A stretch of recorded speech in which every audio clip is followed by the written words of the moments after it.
গুলির কারণে আবু সাঈদের মৃত্যু হয়নি। তার মধ্যে উল্লেখযোগ্য পয়েন্ট যে কয়েকটি ছিল তার মধ্যে হলো যে এই মামলার যে গুলির কার্তুজ তার কোনো অনুপরিমাণ অস্তিত্ব রেডিওগ্রাফিক টেস্ট, এক্সরে এক্সামিনেশন এবং অন্যান্য সায়েন্টিফিক টেস্টের মাধ্যমে যেটা করা কথা ছিল তা করেনি। ফলে এটা ক্লিয়ার যে তার দেহে গুলি বা কার্তুজের কোনো অনুপরিমাণ অস্তিত্ব নাই। একই সাথে যিনি তদন্তকারী কর্মকর্তা তিনি স্বীকার করেছেন যে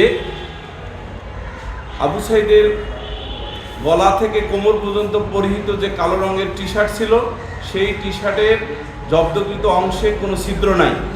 ফলে ইহা সন্দেহাতীতভাবে প্রমাণিত হয় যে গুলির কারণে আবু সাঈদের মৃত্যু হয়নি।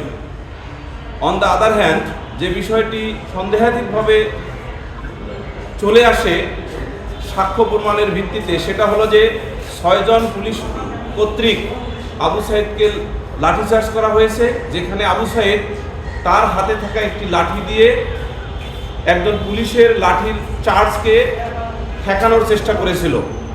এই 6 জন পুলিশ কর্তৃক লাঠিচার্জের ঘটনার মাত্র একজন পুলিশকে আইডেন্টিফাই করে চার্জশিটে অন্তর্ভুক্ত করা হয়েছে, অর্থাৎ ফরমাল চার্জে অন্তর্ভুক্ত করা হয়েছে। বাকি 5 জনকে ফরমাল চার্জে আনা হয়নি এবং এটা তদন্তকারী কর্মকর্তা নিজেই জেরাতে স্বীকার করেছেন। ফলে কি হলো, তদন্ত রিপোর্টটা 100% ডিফেক্টিভ হয়ে গেল। এই যে 100% ডিফেক্টিভ একটি তদন্ত রিপোর্ট দিয়ে, যেখানে আবু সাঈদের হাতে লাঠি ছিল এবং উনি কখনো আনআর্মড ছিল না, সিভিলিয়ান ছিল না এবং পিসফুল সিটিং, যেটা আন্তর্জাতিক অপরাধ ট্রাইব্যুনালের আইনের একটি ম্যান্ডেটরি ইনগ্রিডিয়েন্ট, সেটা ছিল না।